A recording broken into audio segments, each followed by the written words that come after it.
Good morning friend, स्वागत है आप सभी का मेरे यूट्यूब चैनल में। तो आज के इस वीडियो में देखेंगे टॉपिक साइंस लेक्चर 2।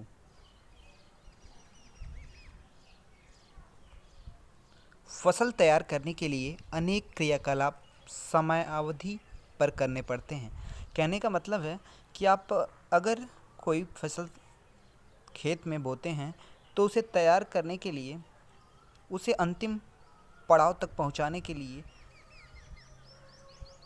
अनेक क्रियाकलाप करने पड़ते हैं। उन्हीं के बारे में चर्चा करेंगे। इस क्रियाकलाप में सम्मिलित हैं मिट्टी तैयार करना, बुआई, खाद एवं उर्वरक देना, सिंचाई, खरपतवार से सुरक्षा, कटाई, भंडारण। इस वीडियो में मिट्टी तैयार करना, बुआई, खाद एवं उर्वरक देना का कुछ अंश तक चर्चा करेंगे और इसका अगला रूप सिंचाई, खरपतवार से सुरक्षा, कटाई, भंडारण ये नेक्स्ट वीडियो में देखेंगे। तो चलिए देखते हैं। सबसे पहला जो इस क्रियाविधि के अंतर्गत सबसे पहला चरण होता है वो देखते हैं, मिट्टी तैयार करना। मिट्टी को तैयार करना फसल का पहला महत्वपूर्ण चरण होता है और ये महत्वपूर्ण चरण इसलिए कहा जाता है क्योंकि यहीं से फसल की आधार तैयार होती है कि फसल किस प्रकार का होने वाला है। अगर आपका ये चरण अच्छा रहेगा तो ही फसल अच्छी होगी। मिट्टी को पलटना तथा इसे पोला बनाना कृषि का अत्यंत महत्वपूर्ण कार्य है। यह महत्वपूर्ण कार्य है। अब मिट्टी को पलटना, इसे पोला बनाना मतलब भुरभुरा करना। और भुरभुरा करने से फ़ायदा क्या होगा? इससे फसल की जड़ें मिट्टी में नीचे गहराई तक जाती हैं और सरलता से श्वसन कर सकती हैं। अगर जितना मिट्टी पोला होगा उतना ही फसल को फ़ायदा होगा। फसल जो कि खेत में जो बोई जाएगी उसकी जो जड़ होगी वो नीचे गहराई तक जाएगी और उसे श्वसन करने में सरलता होगी। पोली मिट्टी मिट्टी में रहने वाले केंचुओं और सूक्ष्म जीवों की वृद्धि में सहायता करती है। अब पोली मिट्टी से फ़ायदा क्या है? इससे ये भी फ़ायदा है कि जो भी सूक्ष्म जीव, केंचुआ आदि ये सब मिट्टी में रहते हैं, उन सब के वृद्धि में पोली मिट्टी सहायता करती है। केंचुआ तथा सूक्ष्मजीव मिट्टी को पोला करते हैं और ह्यूमस बनाते हैं, इसलिए इन्हें किसानों का दोस्त कहा जाता है। अब केंचुआ किसानों का दोस्त क्यों होता है? सूक्ष्मजीव किसानों का दोस्त इसलिए होता है क्योंकि यह मिट्टी में को पोला बनाने का कार्य करते हैं और उसे मिट्टी को ह्यूमस प्रदान करते हैं, इसलिए इसे किसानों का दोस्त भी कहा जाता है। जुताई मिट्टी को उलटने, पलटने एवं पोला करने की प्रक्रिया जुताई कहलाती है। जुताई हल द्वारा किया जाता है। अब मिट्टी को उलटने पलटने की जो क्रिया होती है उसी को जुताई कहते हैं और जुताई हल द्वारा किया जाता है। हल लकड़ी या लोहे का बना हो सकता है। अगर जुताई के समय में ढेले बन जाएं तो उसे पाटल की सहायता से तोड़ते हैं। कभी कभी ऐसा देखने को मिलता है कि अगर जुताई हुआ है तो खेत में ढेले हो जाते हैं। और ढेले क्यों होते हैं? अगर आप देखें तो सामान्यतः देखने को मिलता है कि अगर खेत में जुताई से पहले, अगर उसको पोला करने से पहले अगर पानी चलाया गया है, अगर समय से रहते हुए ना उसकी जुताई की गई तो वो ढेला का रूप ले लेता है। अगर गीली मिट्टी रहेगी, आप जुताई कर देंगे तो वो सूखेगी तो ढेला हो जाएगा। अब ढेला होने के बाद अब इसमें फसल बोना उपयुक्त नहीं होता है, अच्छा नहीं होगा, इसलिए उसे पाटल की सहायता से तोड़ते हैं।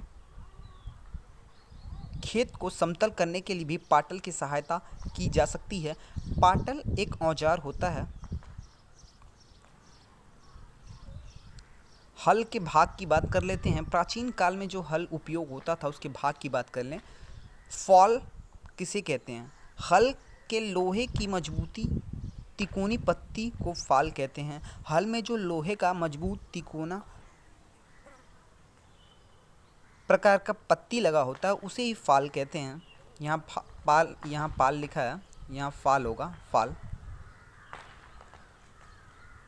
हल शाफ्ट, हल का मुख्य भाग लंबी लकड़ी का बना होता है और इसे ही हल शाफ्ट कहते हैं।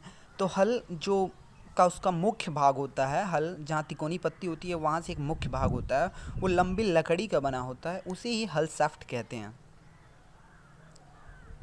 कुदाली किसे कहते हैं? यह एक सरल औजार है जिसका उपयोग मिट्टी को पोला बनाने के लिए किया जाता है। इसमें लोहे की चौड़ी मुड़ी हुई प्लेट लगी होती है। कुदाली होता है, ये एक सरल औजार है जिसका उपयोग मिट्टी को पोला बनाने के लिए किया जाता है। अब कल्टीवेटर क्या होता है? आधुनिक समय में कल्टीवेटर जुताई के काम आता है। मिट्टी को पोला बनाने का आधुनिक यंत्र है ये। इसमें समय और श्रम दोनों की बचत होती है। पहले पुराने समय में हल जो होता था वो पशुओं द्वारा खींचा जाता था और उस मिट्टी को जो पोला बनाया जाता था वो पशुओं के द्वारा उसकी ऊर्जा से बनाया जाता था। और आजकल आधुनिक समय में ये काम कल्टीवेटर का होता है जो ट्रैक्टर से होता है। तो ये आधुनिक तरीका है। अब बुआई किसे कहते हैं? खेत में बीज को बोने से पहले गुणवत्ता वाले बीज का चयन करना आवश्यक है। बीज स्वस्थ एवं साफ होना चाहिए। बुआई प्रक्रिया जो होती है, बीज को बोना ही बुआई प्रक्रिया कहलाती है। खेत में बीज बोने से पहले गुणवत्ता वाले बीज का चयन आवश्यक है। देखिए, जैसा बीज होगा वैसा ही फसल होगा। आपकी फसल की जो गुणवत्ता होगी, जो भी वो फसल पैदा होके आपके घर में आएगी वो अधिक मात्रा में हो। इसलिए आवश्यक है कि आप जो भी बीज का चयन बोने के लिए करें वो अधिक गुणवत्ता वाला होना चाहिए और स्वस्थ भी होना चाहिए। क्षतिग्रस्त बीज खोखले होते हैं और इस कारण ये हल्के होते हैं। क्षतिग्रस्त बीज कई तरीके से हो सकते हैं। उसमें कीड़े लग जाते हैं, जीवाणु लग जाते हैं, फंगस लग जाते हैं, इसलिए क्षतिग्रस्त बीज हो जाते हैं और उनकी जो अंकुरण क्षमता होती है वो कम हो जाती है। कुछ तो उसमें पूरी तरीके से बेकार हो जाते हैं। तो बोने से पहले ये ज़रूर ध्यान देना चाहिए कि बीज क्षतिग्रस्त ना हो। इन्हें बोने से फसल की मात्रा पर प्रभाव पड़ सकता है। अगर आप क्षतिग्रस्त बीज खेत में फसल के लिए प्रयोग करते हैं तो वो जो आपका खेत में फसल आएगा बाद में वो कम हो जाएगा, उसकी जो मात्रा होगी ना वो कम हो जाएगा। तो आपका उपजाऊ क्षमता जो होता है वो कम हो जाता है। बुआई के लिए प्रयुक्त औजार, बुआई के लिए जो औजार प्रयुक्त किए जाते हैं उसमें पारंपरिक औजार हैं, आधुनिक औजार हैं। पारंपरिक औजार वे औजार होते थे जो पहले यूज़ किए जाते थे। अब जो आधुनिक समय में यूज़ किए जाते हैं उसे आधुनिक औजार कहते हैं। पारंपरिक औजार कीप के आकार का होता था, यह पशुओं से संचालित होता था। पारंपरिक औजार जो था बुआई के लिए वो कीप के आकार का होता था और कीप में ही बीज डाला जाता था। उसके बाद वो एक उपयुक्त स्थान पे बीज मिट्टी में जाता था। आधुनिक औजार में सीड ड्रिल बुआई में प्रयुक्त औजार का उदाहरण है।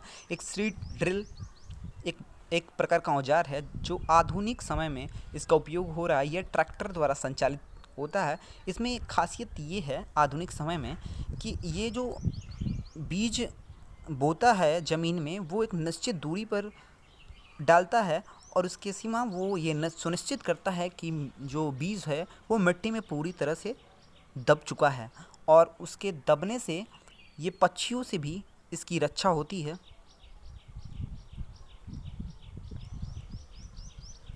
खाद उर्वरक किसे कहते हैं? वह पदार्थ जो मिट्टी में पोषक स्तर बनाए रखने के लिए मिलाया जाता है। तो खाद या उर्वरक वह पदार्थ होता है जो मिट्टी में जो पोषक तत्व होते हैं उनको बनाए रखने के लिए मिलाया जाता है, क्योंकि पोषक तत्व मिट्टी में फसल को उत्पादन के लिए बहुत ही आवश्यक है। क्योंकि अगर एक फसल बोई जाती है तो पोषक तत्वों का इस्तेमाल होता है पौधों द्वारा, इसलिए फिर दोबारा फसल बोने के लिए पोषक तत्वों की पुनः पूर्ति आवश्यक होती है। खाद एक कार्बनिक पदार्थ है। खाद जो होता है एक कार्बनिक पदार्थ है। ये प्राकृतिक पदार्थ इसको भी कहते हैं। उर्वरक एक अकार्बनिक पदार्थ है। उर्वरक जो होता है वो मानव निर्मित पदार्थ है। इसकी चर्चा हम आगे करेंगे। यहाँ बस इतना समझिए कि खाद एक कार्बनिक पदार्थ है जिसमें कार्बन का अंश होता है। उर्वरक एक अकार्बनिक पदार्थ है। मिट्टी की उर्वरता बनाए रखने के लिए उपाय। कैसे मिट्टी की उर्वरता बनाए रखा जा सकता है? ज़्यादातर खाद का प्रयोग करिए, क्योंकि ज़्यादातर खाद प्रयोग करने से क्या होता है कि मिट्टी की जो संगठन होता है और इसके अलावा जल धारण क्षमता की वृद्धि होती है। खेत को एक फसल के बाद परती रखना मतलब खाली छोड़ देना। तो एक फसल बोने के बाद अगर एक फसल एक मौसम के लिए परती रखा जाए तो पोषक तत्वों की पुनः पूर्ति हो जाती है।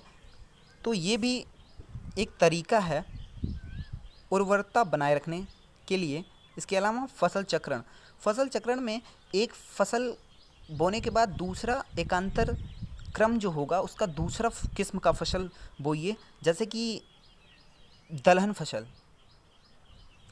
फसल बोने से ये होगा कि नाइट्रोजन का स्थिरीकरण जो जीवाणु मिट्टी में होते हैं वो करते हैं, तो पुनः फिर से पोषक तत्वों की पुनः पूर्ति हो जाती है।